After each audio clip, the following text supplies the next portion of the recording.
اس نے زمین بنائی بناتے ہیں آسمان فبأي آلاء ربكما تكذبان فبأي آلاء ربكما تكذبان اس نے نکالی اونٹنی کو دعوت دیتا ہوں وہ اسٹیج پہ آئیں اور اپنی تقریر پیش کریں آکے علقمہ بانو. السلام علیکم ورحمۃ اللہ وبرکاتہ. نحمده ونصلي على رسوله الكريم أما بعد فقد قال الله تبارك وتعالى في قرآن المجيد وأعوذ بالله من الشيطان الرجيم بسم الله الرحمن الرحيم ذلك الكتاب لا ريب فيه هدى للمتقين وقال النبي صلى الله عليه وسلم أو كما قال عليه الصلاة والسلام خيركم من تعلم القرآن علمه.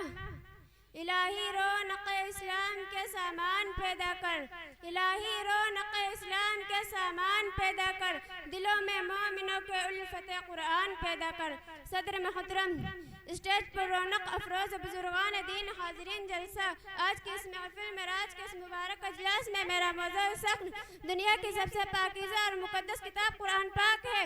ہمیں چڑھتے سورج کی طرح یقین ہے کہ اس کا ایک ایک حرف سچا اور صادق ہے.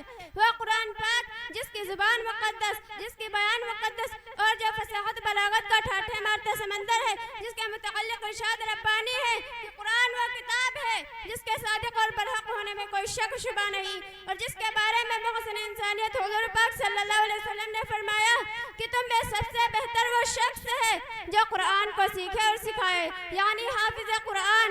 دعا کیجئے خداوند قدوس ہم سب کو قرآن پاک کی دولت سے مالا مال فرمائے، آمین. نوجوان دوستو، قرآن کریم رب ذوالجلال کی جانب سے عطا کردہ وہ حسین تحفہ ہے کہ جس نے 23 برس کی قلیل مدت میں سارے عالم میں وہ انقلاب برپا کر دیا کہ بڑے سے بڑے فصحاء و بلغاء، ادباء و شعراء حیران و شستر رہ گئے، جس کی آیتوں کو سن کر پتھر دل موم ہو گئے.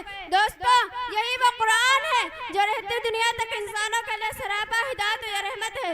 یہی وہ قرآن ہے جس نے رسول کی رسالت کو آزاد بخشا. یہی وہ قرآن ہے جس نے پسماندہ قلوب کو تازگی بخشی. ہاں یہ وہی قرآن ہے جس کی برکت سے جنات و شیاطین کا آسمانوں پر جانا بند ہوا. یہی وہ قرآن ہے جس کی برکت سے عزت اور وقت کے شامیانے گھڑ گئے. یہی وہ قرآن ہے جس کی حفاظت کا ذمہ خود خالق کائنات نے فرمایا. یہی وہ قرآن ہے جس کی برکت سے اجڑے چمن میں بہار پیدا ہوئی. محترم حضرات، آج کے اس نازک دور میں حفظ کلام کو فضول سمجھا جاتا ہے، اس کے الفاظ رلنے کو حماقت بتلایا جاتا ہے، کہا جاتا ہے کہ اس کا بے سمجھا پڑھنا بے سود ہے. افسوس صد افسوس، اس قرآن پاک کے بارے ہمارا خیال کی جس کا بارے میں شہنشاہ بطحا جناب محمد رسول اللہ صلی اللہ علیہ وسلم نے ارشاد فرمایا کہ تم میں جب سب سے بہتر وہ شخص ہے. جناب رسول اللہ صلی اللہ علیہ وسلم نے ارشاد فرمایا اقرأ ورتق ورتل ما كنت ترتل في الدنيا فإن منزلك عند آخر آیت تقرأها. کہ کل قیامت کے دن حافظ قرآن سے کہا جائے گا کہ قرآن پڑھتا جا، جنت کے درجے پر چڑھتا جا، اور ٹھہر ٹھہر کا پڑھ جیسا کہ تو دنیا میں ٹھہر ٹھہر کا پڑھتا تھا. بس تیرا مقام و ٹھکانہ وہی ہے جہاں تو آخری آیت پر پہنچے. یاد رکھو، یہ قرآن دنیا کی سب سے بڑی نعمت ہے. یہ زمین، آسمان، چاند، سورج، ستارے کوئی اس نعمت کا مقابلہ نہیں کر سکتے. قرآن کریم رب کائنات کا وہ عظیم کلام ہے، اور کیوں نہ ہو جبکہ اس کو اتارنے والا امین جس کے ذریعہ اتارا گیا، وہ بھی امین جس ذات پر نازل ہو، وہ بھی امین جس مہینے میں نازل ہو، وہ تمام مہینوں سے افضل، اور جس رات میں نازل ہو 1000 مہینوں سے بہتر ہے. اللہ کا مقدس اور پاکیزہ کلام سب کلاموں سے افضل اور برتر ہے.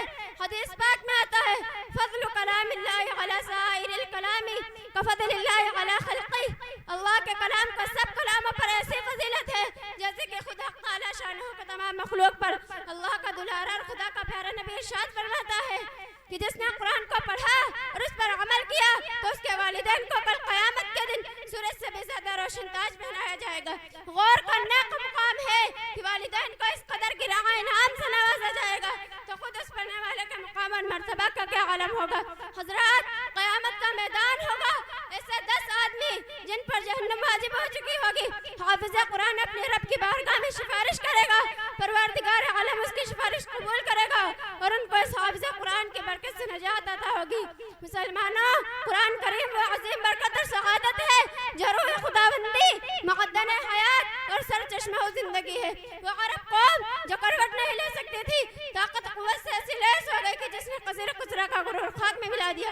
محترم دوستو، قرآن آیا تو زمان مکان میں زندگی آئی، قرآن آیا تو عدل مساوات کا پیغام آیا، قرآن آیا تو وعدے کے لہراتے جھنڈے ٹوٹ پڑے، قرآن آیا تو فصیح بلیغ کو زبانداری کا دعویٰ کرنے والوں نے گھٹنے ٹیک دیے، قرآن آیا تو مذہب اسلام پھیلا، قرآن آیا تو ذلت گمراہی کی وادیوں میں بھٹکتے ہوئے انسانوں کو درد و غم ملا، قرآن آیا تو دوستو سب کچھ ملا، مگر افسوس سے افسوس اس قرآن پاک ہم نے قرآن پاک کے دامن مقدس کو ترک کر دیا، ہم نے اس کی پاکیزہ تعلیمات کو بھلا دیا۔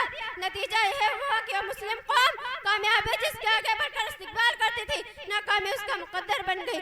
وہ قوم جس نے کبھی حکومت سلطنت کا فریضہ انجام دیا تھا، آج غلامانہ زندگی بسر کر رہی ہے۔ وہ مسلم قوم جس پر تاریخ کبھی نازا تھی، آج ماتم کرا ہے۔ محترم حضرات، اگر ہم ماضی کی طرح حال مستقبل کو روشن اور تابناک بنانا چاہتے ہیں تو قرآن پاک سے وابستہ ہونا ہوگا، اسے سینے سے لگانا ہوگا۔ اگر ہم چاہتے ہیں کہ ہماری آخرت دنیا کے آخرت ساتھ آخرت بھی سنور جائے تو اس کی تعلیمات پر عمل کرنا ہوگا۔ خدا نخواستہ آج ہم نے اپنے بچوں کو 2 پیسے کے لالچ میں دین سے دور رکھا اور اس کو ہمارے نظر اخروی نعمتوں کے بجائے دنیاوی ڈگریوں پر رہی، تو یاد رکھیے خدا کا یہاں جواب دینا ہوگا۔ اسی پر میں اپنی تقریر کو ختم کرتی ہوں۔ وما علینا الا البلاغ۔ السلام علیکم ورحمۃ اللہ وبرکاتہ۔